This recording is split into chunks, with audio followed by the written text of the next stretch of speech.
हाँ जी, good evening. ਤੁਹਾਡੇ ਕੋਲ ਆਪਾਂ यूनिफॉर्म ਕੰਟੀਨਿਊਟੀ ਦੇ ਲੈਕਚਰ 4 ਤੇ ਆਪਾਂ ਪਹੁੰਚ ਗਏ ਹਾਂ। ਠੀਕ ਹੈ ਜੀ, ਮਤਲਬ 4 ਤੋਂ ਪਹਿਲਾਂ ਮੈਂ ਐਕਸਪੈਕਟ ਕਰਦਾ ਤੁਸੀਂ ਪਹਿਲੇ 3 ਦੇਖ ਲਏ ਹੋਣਗੇ। ਅਗਰ ਸੀਰੀਅਲ ਵਾਈਜ਼ ਅਗਰ ਪਹਿਲੇ 3 ਦੇਖੇ ਨੇ ਤਾਂ ਲੈਕਚਰ ਬਹੁਤ ਜ਼ਿਆਦਾ ਸੌਖਾ ਹੈ, ਕਿਉਂਕਿ ਹੁਣ ਆਪਾਂ ਨੇ limit the definition, continuity the definition, uniform continuity the definition, ਸਿਕੁਐਂਸ਼ੀਅਲ definition of continuity, ਇਹ ਸਾਰੀਆਂ ਚੀਜ਼ਾਂ ਕਰ ਲਈਆਂ ਹੈ। ਇਹ ਸਾਰੀਆਂ ਚੀਜ਼ਾਂ 'ਚ ਹੈਲਪ ਆਪਾਂ ਨੂੰ ਜਿਹੜੇ ਸਿਕੁਐਂਸ਼ੀਅਲ ਕੰਟੀਨਿਊਟੀ ਵਾਲੀ ਡੈਫੀਨੇਸ਼ਨ 'ਤੇ ਸੀਗੇ ਤੁਹਾਡੇ ਕੋਲ, ਉਹਦੇ ਵਿੱਚ ਆਪਾਂ ਇੱਕੋ ਚੀਜ਼ ਯੂਜ਼ ਕੀਤੀ ਸੀ।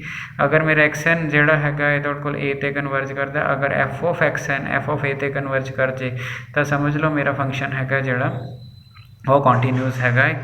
ਠੀਕ ਹੈ, ਔਰ ਆਪਾਂ ਨੇ ਇੱਕੋ ਤਰ੍ਹਾਂ ਦੇ ਕੁਐਸਚਨਸ ਕੀਤੇ ਸੀਗੇ। ਠੀਕ ਹੈ ਜੀ, ਅਤੇ ਜਿਹੜਾ ਸਟਾਰਟਿੰਗ ਫਿਰ ਉਸੇ ਤਰ੍ਹਾਂ ਦਾ ਕੁਐਸਚਨ। ਦੂਸਰੀ ਚੀਜ਼ ਆਪਾਂ ਨੇ ਜਿਹੜੀ ਪ੍ਰੋਪਰਟੀ ਯੂਜ਼ ਕੀਤੀ ਸੀਗੀ ਉਹ ਇਹ ਸੀਗੀ, ਉਹਦੇ ਵਿੱਚ ਆਪਾਂ ਨੇ density of real numbers use ਕੀਤਾ ਸੀ, ਕਿਉਂਕਿ ਰੀਅਲ ਨੰਬਰ ਵੀ set of real numbers dense ਹੈ, set of rational numbers dense ਹੈ, set of irrational numbers dense ਹੈ।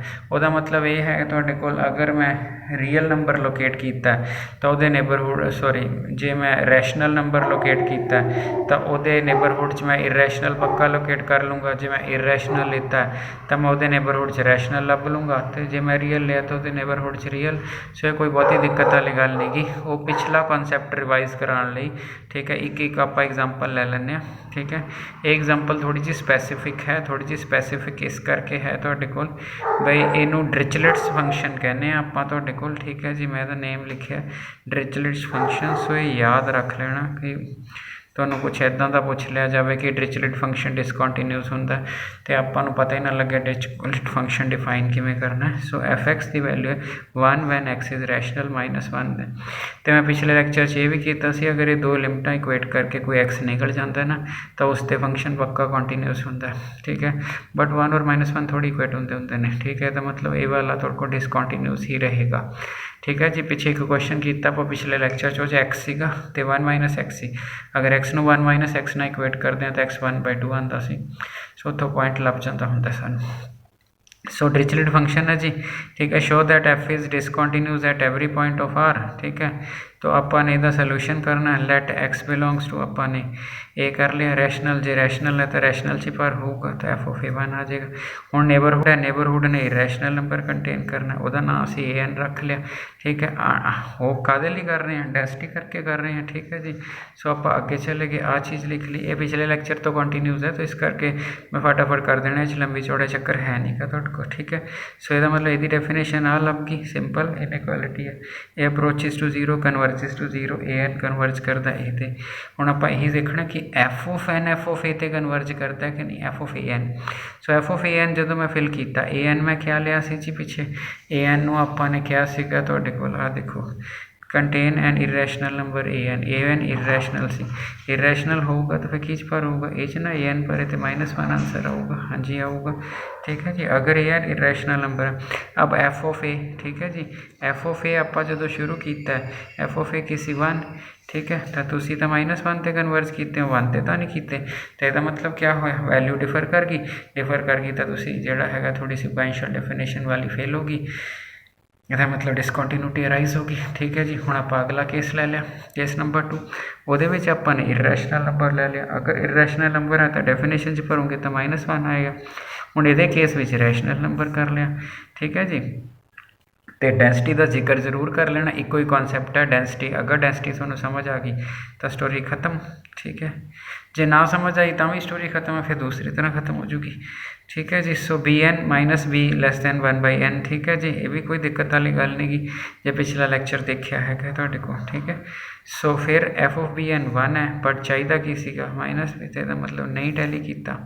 ਤਾਂ ਫਿਰ ਇਹਦਾ ਮਤਲਬ ਦੋਨੋਂ ਪੁਆਇੰਟਸ 'ਤੇ ਤੁਸੀਂ ਨਹੀਂ ਟੈਲੀ ਕੀਤਾ ਤਾਂ discontinuous at all values of R ਹੈਗਾ। ਸੋ ਮੇਰਾ ਖਿਆਲ ਹੈ ਕਿ ਬੜੇ ਆਰਾਮ ਦੇ ਨਾਲ ਇਹ ਕੁਐਸਚਨ ਜਿਹੜਾ ਹੈ ਇਹ ਹੋ ਜਾਂਦਾ ਹੈਗਾ ਤੁਹਾਡੇ ਕੋਲ। ਠੀਕ ਹੈ ਜੀ, ਸੋ ਆਪਾਂ ਜਿਹੜਾ ਹੈਗਾ ਤੁਹਾਡੇ ਕੋਲ ਅੱਗੇ ਚਲੀਏ। ਹੁਣ ਆਪਾਂ ਆ ਗਏ ਤੁਹਾਡੇ ਕੋਲ, ਕੁਐਸਚਨ ਆ ਗਿਆ ਤੁਹਾਡੇ ਕੋਲ, ਕਹਿੰਦਾ prove that the function x square is uniformly continuous on every close interval but not uniformly continuous on R.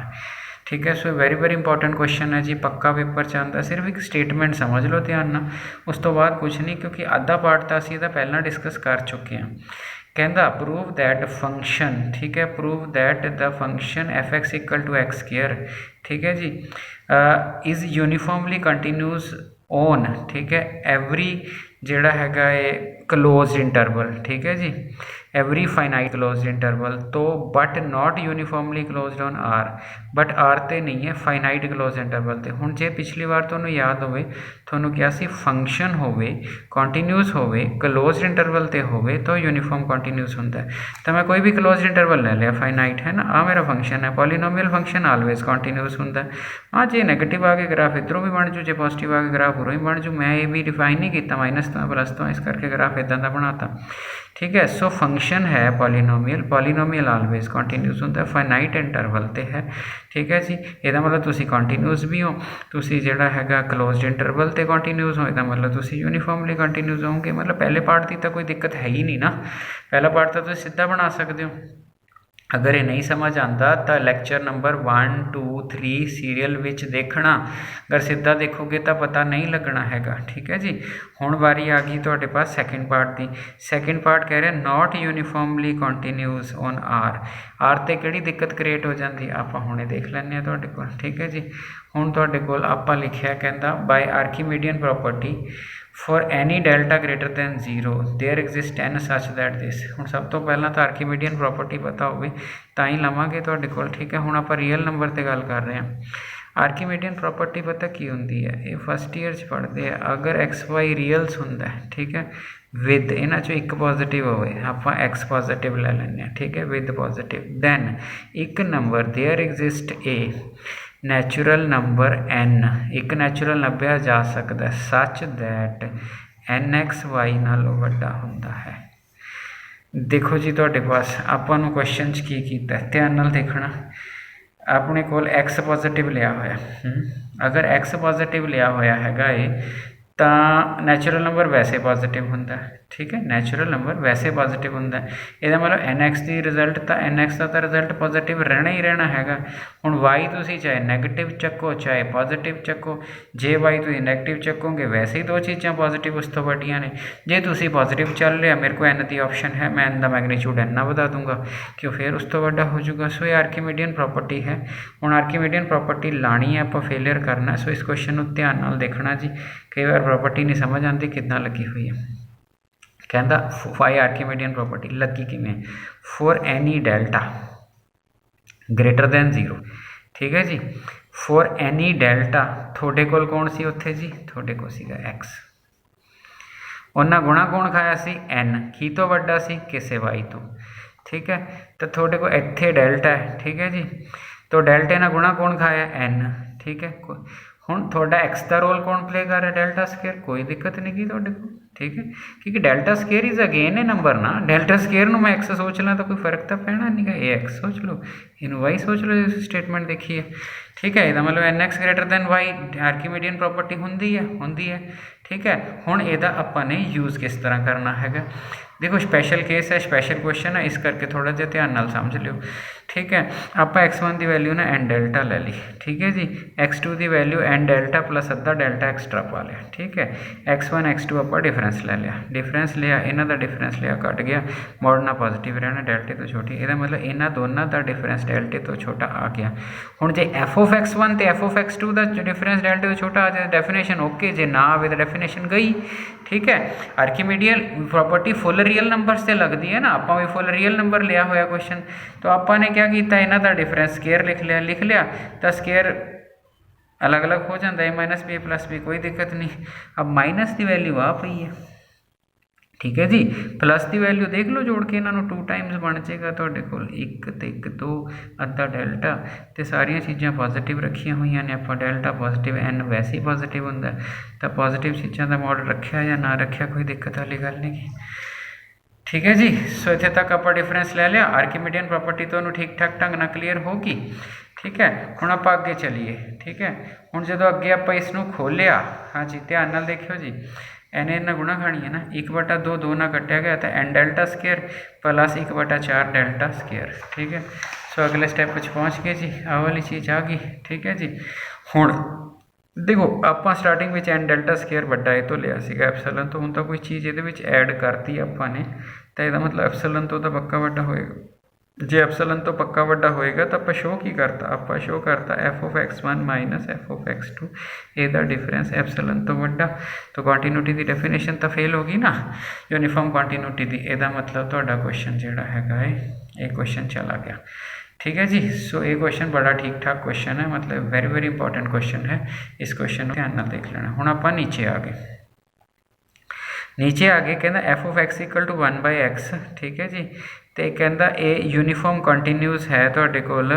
ठीक है, ये ए तो इनफिनिटी दे विच ए पॉजिटिव है बट नॉट यूनीफॉर्म कंटीन्यूस तुसीं कोल इहदे विचों। ठीक है जी। सो अगर इस क्वेश्चन की गल करिए, मैनूं लगदा है तुहाडे पास ये क्वेश्चन असीं पहला डिस्कस कर चुके हैं पहले लैक्चर्स दे विच कि जो मैं इहदी डायग्राम बनाई सीगी तो असिम्पटोटिक कर्व बनी सीगी।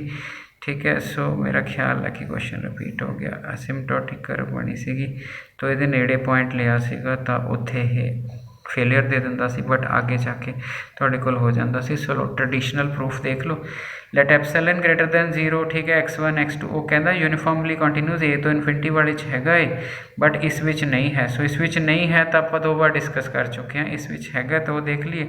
सो x1 x2 आप ले लें जी। यूनीफॉर्म कंटीन्यूटी हमेशा इंटरवल च हुंदी है, ख्याल रखना इंटरवल डोमेन वाला। सो आ वाली चीज़ ले ली जी। देखो तुहाडे कोल की है, मैं ए लिया तुहाडे कोल। ठीक है जी, उत्थे ए नूं पॉजिटिव किया सीगा, इहदा मतलब x1 x2 जिहड़ा हैगा या ए तो बड़े होणगे या बराबर होणगे। सो हो गया उल्टा, आपां उन्हां दा कर लिया। ठीक है जी, डिफरेंस ले लिया फंक्शन च, कोई दिक्कत नहीं की।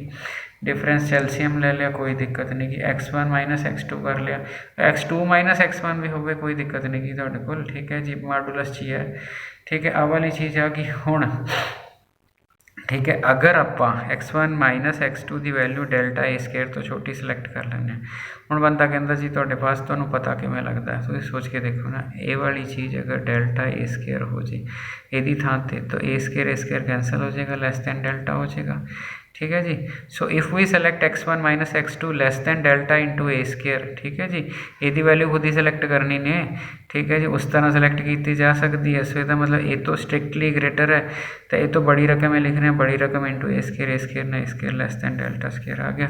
सो जिहड़ा एक पार्ट है कि उहदे विच हो जाता है, नहीं होंदा है, ये तो हो जाता वाला है ना किसी ते, जिहड़ा नहीं होंदा वो सिम्पटोटिक कर्व ना समझा देना, या फिर जिस तरह मैं पहला एग्जाम्पल्स लैके समझाया तुसीं क्वेश्चन कर देना। ठीक है जी। सो अगे चलिए जी, अगे तुहानूं क्वेश्चन कह रहा है sin 1/x is not uniformly continuous. ठीक है जी, sin 1/x ए नॉट यूनीफॉर्मली कंटीन्यूस है। ठीक है, तो ये कहता इफ पॉसीबल उन्होंने कंटीन्यूस मान लो किस एप्सिलॉन ते 1/2 एप्सिलॉन ते जे बंदे नूं लगे मैनूं समझ नहीं आता तो एप्सिलॉन बाद में सिलेक्ट हो जाता, इत्थे डैश रख ली है। सो फंक्शन नूं कंटीन्यूस मांग लिया, कंटीन्यूस मान लिया तो आ डेफिनेशन ट्रू चाहिए है, आ डेफिनेशन ट्रू चाहिए है तुहाडे कोल। ठीक है जी। सो आप ट्रू करनी है। ठीक है, आपने नॉट यूनीफॉर्मली आप फाल्स करनी है। आप मान लिया सपोज कि फंक्शन जिहड़ा हैगा तुहाडे कोल ते जिहड़ा हैगा यूनीफॉर्मली कंटीन्यूस है, तो ये जिहड़ी चीज़ ट्रू होनी चाहिए। If possible suppose function is uniformly continuous. ठीक है, तो फिर आप आ चीज़ ट्रू होनी चाहिए है। बट होया कि असी x1 सिलेक्ट कर लिया इतना, x2 सिलेक्ट कर लिया इतना। ठीक है जी, ये जान के उल्टा सिलेक्ट किए ने sin 1/x है, बाद सीधे हो जाने ने जाके, और पता है सबनों sin n/0 होंदा। ठीक है, ये तो वैल्यू सिलेक्ट कर लिया। हुण सिलेक्ट करन लगे ख्याल की रखना होंदा, सिलेक्ट करन लगे ख्याल ये रखना होंदा कि तुसी इहदे इत्थे आ वाला रूल वायलेट ना करो, इहदे विच रहो। सो 1 समथिंग है नैचुरल नंबर ना पाई, जे नैचुरल नंबर की वैल्यू 1 लऊँगा तो 1/3.14 है, तो कोई दिक्कत वाली गल है नहीं।